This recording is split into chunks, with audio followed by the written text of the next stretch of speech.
Good morning बच्चों। मैंने आपको पिछली क्लास में पढ़ाया था थ्योरी 1C का, वो थोड़ी थ्योरी बची हुई है। और उस थ्योरी के पहले हम एक चीज़ और समझ लें फिर से एक बार कि संख्या रेखा पर जीरो ऋणात्मक संख्याओं से बड़ा होता है, जबकि वही शून्य धनात्मक संख्याओं से हमेशा छोटा होता है। या हम ऐसा कह सकते हैं कि संख्या रेखा पर आरोही क्रम में संख्याएं व्यवस्थित होती हैं, अर्थात वो बढ़ते हुए क्रम में आगे बढ़ती हैं। -4 छोटा, -3 बड़ा, -2 बड़ा -3 से, फिर -2 से बड़ा -1, फिर 0 भी माइनस सबसे बड़ा, फिर 0 से भी बड़ा है 1, 1 से बड़ा 2, 2 से बड़ा 3। इस तरह संख्या रेखा पर संख्याएं व्यवस्थित होती हैं। आज हम फिर से पढ़ने जा रहे हैं परिमेय संख्याओं, दो अलग अलग परिमेय संख्याओं को कैसे हम डिसाइड करेंगे कि वो आपस में बड़ी हैं, बराबर हैं या छोटी हैं। तो सबसे पहले हम एग्जाम्पल आपको समझा दें। -8/24 और 7/-21 दो परिमेय संख्याएं हैं।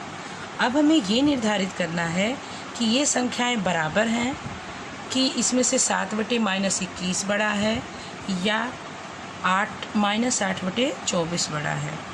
इसके लिए हम एक थ्योरी यूज़ करते हैं। अगर -8 को हम मान लें A, 24 को मान लें B, या दूसरी संख्या के अंश को मान लें C और उसके हर को मान लें D, तो एक थ्योरी बनती है A/B और C/D। सांकेतिक रूप से हम इन दो परिमेय संख्याओं को A/B और C/D लिख सकते हैं। एक अब तिर्यक गुणा होगा, तिर्यक गुणा माने तिरछा गुणा, A का गुणा D से और B का गुणा C से। A गुणे D, B गुणे C। अगर इन दोनों का मान बराबर आता है, मान लीजिए ये 16 और 16 आ गए, तो A/B बराबर होगा C/D के। इनका मान हम डिसाइड करेंगे कौन सा भिन्न बड़ा होगा, क्योंकि दोनों भिन्नों के अंश इनमें हैं A और D, इसका अंश A इसका अंश, तो हमेशा हम उसके अंश से डिसाइड करेंगे कि ये कौन से भिन्न को प्रदर्शित करता है। इसका अंश A है तो ये A वाले पोर्शन -8/24 को प्रदर्शित करेगा। अगर ये बड़ा है तो उसका A वाला पोर्शन -8/24 बड़ा होगा या बराबर होगा या छोटा होगा।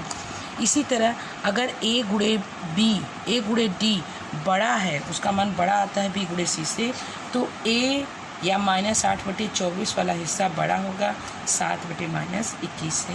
इसी तरह अगर A गुणे D छोटा है B गुणे C से, तो A गुणे D इसका हिस्सा है -8/24 का, ये छोटा होगा C वाले हिस्से 7/-21 से।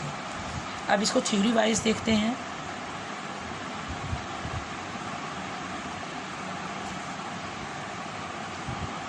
थ्योरी वाइज है हमारा कि यदि A और B, A/B और C/D दो समान परिमेय संख्याएं हैं, इनमें 3 थ्योरियां बनेंगी। पहली कंडीशन अगर परिमेय संख्याएं आपस में बराबर हों, दूसरी कंडीशन अगर पहली संख्या बड़ी है, तीसरी कंडीशन अगर पहली संख्या छोटी है।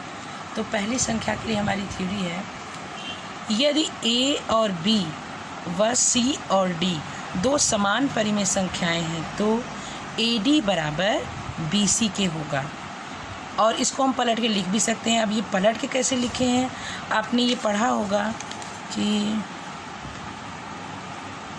2 गुणे 3 बराबर 3 गुणे 2 या बराबर 6। तो हम किसी को भी किसी भी क्रम में लिख सकते हैं। हम लिख सकते हैं 3 गुणे 2 बराबर 2 गुणे 3, मतलब इसको इधर इसको इधर। हमने वही किया, ये बाद में आया था, इसको हमने पहले लिख दिया, ये बाद में लिख दिया। मतलब अगर दोनों का गुणक आपस में बराबर होगा तो दोनों भिन्न भी आपस में बराबर होंगे। एग्जाम्पल के लिए मैंने क्वेश्चन 5 का 1B का क्वेश्चन नंबर 5 लिया है। -8/24 और 7/-21, इसको मैंने A माना, इसको B, इसको C और इसको D। अब गुणा कर दिया, आपको पता है A का तिर्यक गुणा D में होगा, B का तिर्यक गुणा C में होगा। तो -8 गुणे -21, 8 और 21, 7 गुणे 24। तो यहाँ गुणा करते हैं, 8 × 8, 8 दूनी 16, माइनस का माइनस हो गया तो यहाँ प्लस जो लिखा नहीं जाता, 7 चौक 28, हाथ लगा 2, 7 दूनी 14, 2 16। तो यहाँ हम देख रहे हैं कि दोनों के मान आपस में बराबर हैं। इसका मतलब है कि यह दोनों परिमेय संख्याएं आपस में बराबर हैं, बराबर का चिन्ह लगा है।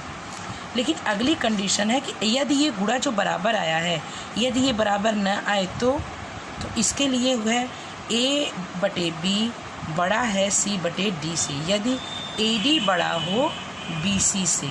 मैंने पहले ही कहा है कि अंश का हिस्सा ही उसके परिमेय संख्या को प्रदर्शित करेगा। या हम इसको पलट के इसकी तरह लिख सकते हैं, AD बड़ा है BC से तो हमारा AB बड़ा होगा CD से। मैंने इसके लिए एक सिंपल सा एग्जांपल लिया है, 1/2 बड़ा है -3/4 से।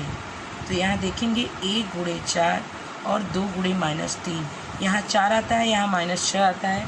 मैंने आपको पहले ही बताया था कि माइनस या ऋणात्मक संख्याएं, यहाँ भी देखिए और यहाँ भी, हमेशा धनात्मक संख्याओं से छोटी होती हैं। तो 4 बड़ा हो जाएगा -6 से। लेकिन अगर यहाँ प्लस होता तो 4 छोटा हो जाता 6 से। अब इसको हम लिख सकते हैं, ये AD बड़ा है BC से। या अगर दूसरी कंडीशन हो हमारी, AD छोटा हो BC से तो AB भी छोटा होगा CD से। आज की हमारी थ्योरी यही ख़त्म होती है। आप इसको एकदम रिवाइज़ कर लीजिएगा, समझ लीजिएगा, तब मैं कल से आपका अभ्यास 1 से स्टार्ट करूँगी।